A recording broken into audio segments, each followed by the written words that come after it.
Rolling down the road at 2 miles an hour isn't exactly where a plane is meant to be, but that's where the T-38 Talon found itself last night as it was moved from the Bowling Green Warren County Regional Airport to Aviation Heritage Park. Straight, straight.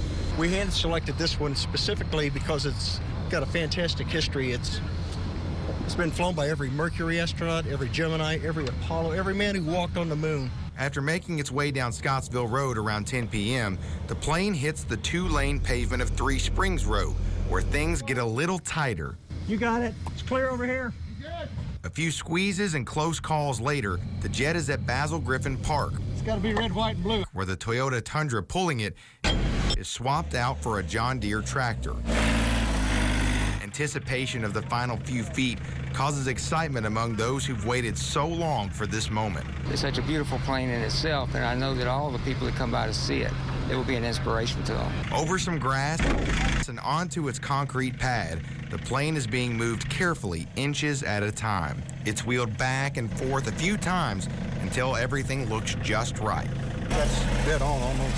Months of planning and restoration finally coming to an end as the plane is temporarily locked into place. Looking good. Fantastic. The paint had faded, and there was some work that had to be done. All the decals and striping had to be replaced. So it took us quite a bit of effort to bring it up to speed. It may have only taken a couple of hours and a few miles, but there's no longer any doubt the T-38 Talon is exactly where it's meant to be. In Bowling Green, Jake Boswell, WBKO. Well, Gene, for decades, Bowling Green and Owensboro have been compared by those around the state, but the way the cities most closely mirror each other is in population. Less than 2,000 people separate the size of the cities, and for the first time ever, Bowling Green jumped Owensboro in population. Some took it personal, including the mayor of Owensboro, who says he thinks by 2020, the River City will be back at the number 3 spot. If that's something you doubt, he says he's got a message for you. I would just tell them, stay tuned. Just watch. That's all I gotta say. Just stand back and watch. Gotcha. You know, I mean, guys, I want you to look at this. Your convention center look like this? You tell me when we go in it. Mayor Ron Payne has only been in office for a few years, but his passion for his hometown has him leading a charge in the city that's never been seen before.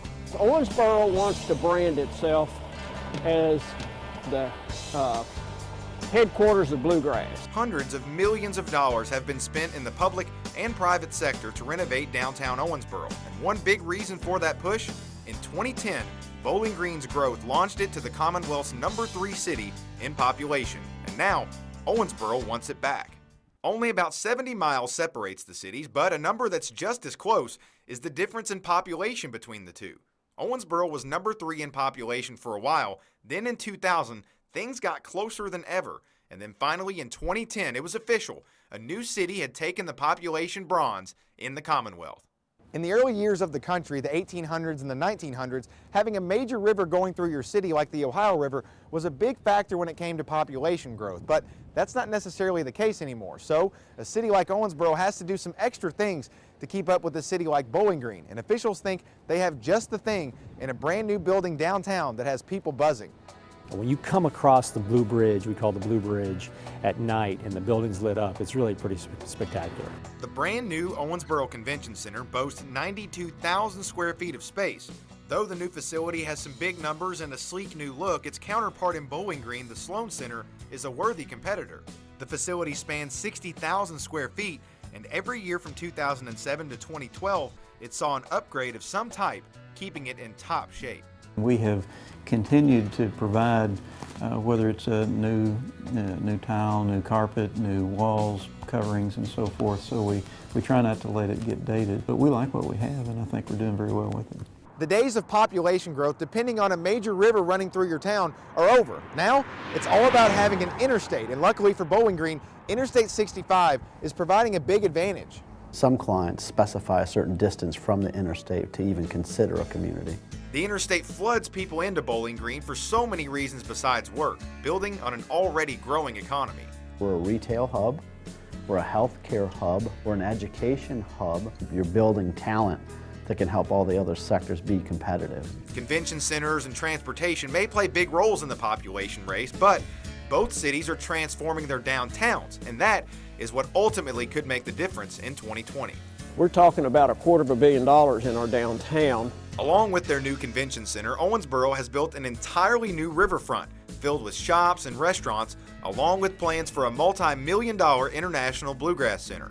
But Bowling Green is staying at that same fervent pace, with the downtown ballpark now featuring HitSense Plaza with businesses and multiple restaurants, not to mention other new hotels and structures going up. Both cities are getting off to great starts in the population race, but there's plenty of time until 2020 and a lot of moves to be made in the home stretch.